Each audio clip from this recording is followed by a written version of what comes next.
Chapter 7. The Pharisees and some of the teachers of the law who had come from Jerusalem gathered around Jesus and saw some of his disciples eating food with hands that were unclean, that is, unwashed. The Pharisees and all the Jews do not eat unless they give their hands a ceremonial washing, holding to the tradition of the elders.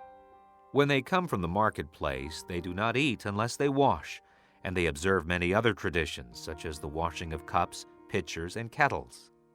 So the Pharisees and teachers of the law asked Jesus, "Why don't your disciples live according to the tradition of the elders, instead of eating their food with unclean hands?" He replied, Isaiah was right when he prophesied about you hypocrites. As it is written, "These people honor me with their lips, but their hearts are far from me.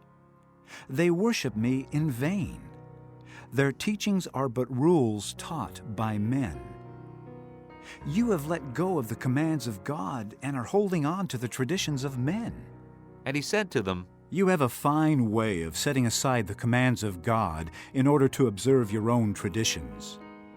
For Moses said, "Honor your father and your mother," and anyone who curses his father or mother must be put to death.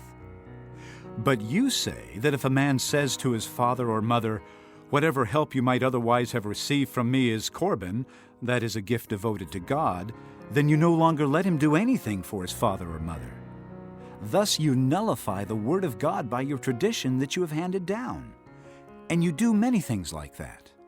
Again, Jesus called the crowd to him and said, Listen to me, everyone, and understand this. Nothing outside a man can make him unclean by going into him. Rather, it is what comes out of a man that makes him unclean. After he had left the crowd and entered the house, his disciples asked him about this parable. Are you so dull? He asked, Don't you see that nothing that enters a man from the outside can make him unclean? For it doesn't go into his heart, but into his stomach, and then out of his body.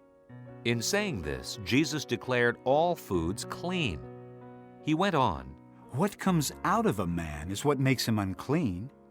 For from within, out of men's hearts, come evil thoughts, sexual immorality, theft, murder, adultery, greed, malice, deceit, lewdness, envy, slander, arrogance, and folly. All these evils come from inside and make a man unclean. Jesus left that place and went to the vicinity of Tyre.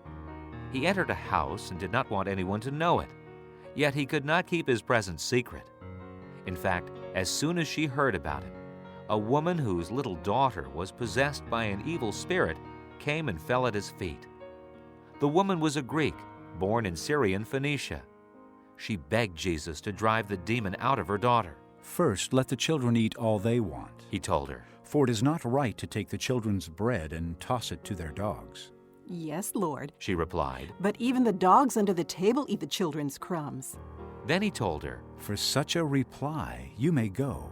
The demon has left your daughter. She went home and found her child lying on the bed, and the demon gone.